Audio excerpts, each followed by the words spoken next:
House Republicans unveiled their tax cut bill during a news conference at the Capitol on Thursday.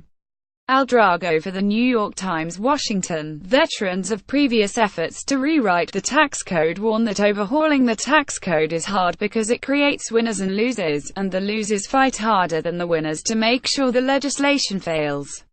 The tax plan released by House Republicans on Thursday did not disappoint, cutting taxes and erasing popular deductions in ways that would reorient big chunks of the American economy. The bill loses revenue in some areas and raises it in others, and those are where the battle lines will be drawn in the coming weeks, as members of Congress scramble past a law that President Trump wants to sign by Christmas. Winner business. Slashing the corporate tax rate to 20% from 35% would be a boon to firms that for years have complained of being slayed by high taxes. It remains to be seen if the benefits of this lower rate would be felt more by shareholders or workers. In selling the plan, Republicans have said that employees of companies would see their salaries rise because of a lower corporate tax rate. Anything that brings down corporate tax rates in the right way here in the United States would be helpful, Kevin P. Clark, chief executive of Delphi Automotive, said on the company's third-quarter earnings call. American multinational companies fare well under the plan, which calls for shifting toward a more territorial tax system, albeit with caveats. The plan levies a 10% global minimum tax on overseas earnings, but that's still far below the current 35% they need to pay on income that's returned home. In theory, the new system will reduce the lockout effect that encourages firms to stash cash abroad. The plan would also force companies to pay a one-time 12% tax on liquid assets that are held overseas, like cash. They would have 8 years to pay the tax. Winner. Some middle-class families. The Republican tax plan would collapse the income tax brackets to 3 from 7 and nearly double the standard deduction, meaning many middle-class families would see smaller tax bills. However, this impact will vary depending on every taxpayer's individual situation. People who live in high-tax states and currently itemize their tax returns could pay more because of the limitations on the state and local tax deduction. The capping of the mortgage interest deduction could also impact middle-class families who live in states with high property taxes.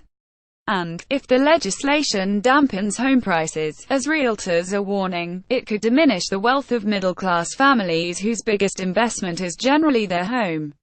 Winner. The rich and their families. Despite all of the talk about helping the middle class, it is hard to argue that the wealthy do not benefit from the tax plan.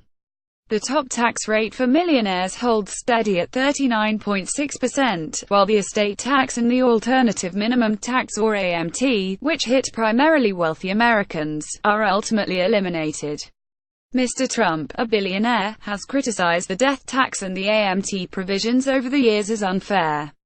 Winner. Hedge funds and other general partners. President Trump campaigned on getting rid of the so-called carried interest loophole, which allows fees paid to some of the richest people on Wall Street to be taxed at low capital gains rates, not income tax rates. But it makes no appearance in the House plan. During the presidential campaign, Mr. Trump pledged to close the loophole and make its beneficiaries, private equity and hedge fund executives among them, pay their fair share of taxes.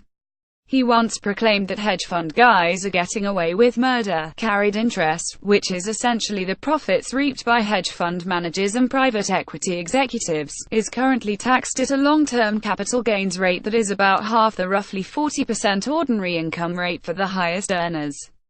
Loser. The real estate industry tax plan doubles the standard deduction and caps the mortgage interest deduction at $500,000, down from $1 million. It also caps property deductions at $10,000. This significantly weakens a tax incentive that has encouraged many Americans to buy homes rather than rent.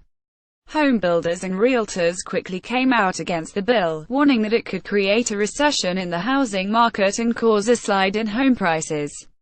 Loser. The sick. Under the Republican plan, the deduction for medical expenses would be eliminated.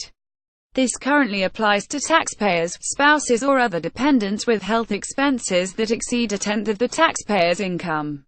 AARP, which advocates for retirees, said that they strongly oppose the repeal of the deduction and said that doing so would impose a health tax on the oldest and sickest Americans. Loser charities. Like the housing industry, charities are also fretting about the impact of doubling the standard deduction.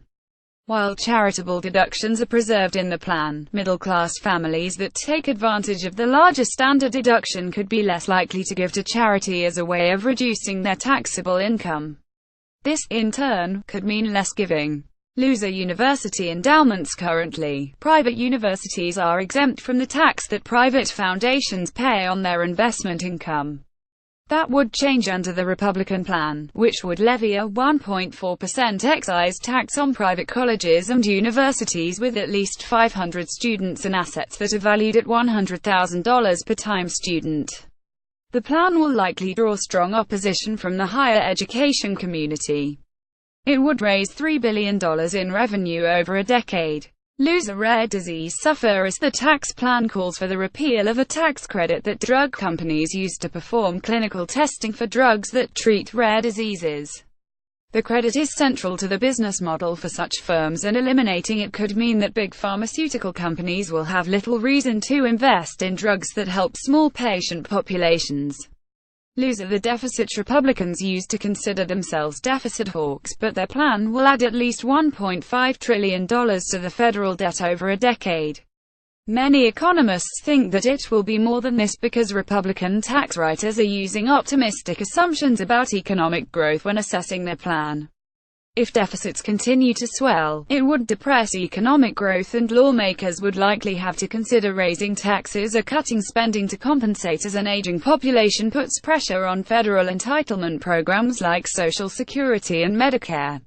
Loser Tesla and electric car owners. The Republican plan repeals the tax credit currently allowed for taxpayers who own a qualified plug-in electric drive motor vehicle.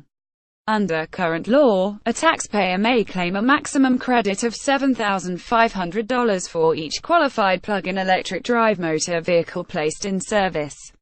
The bill would take that benefit away.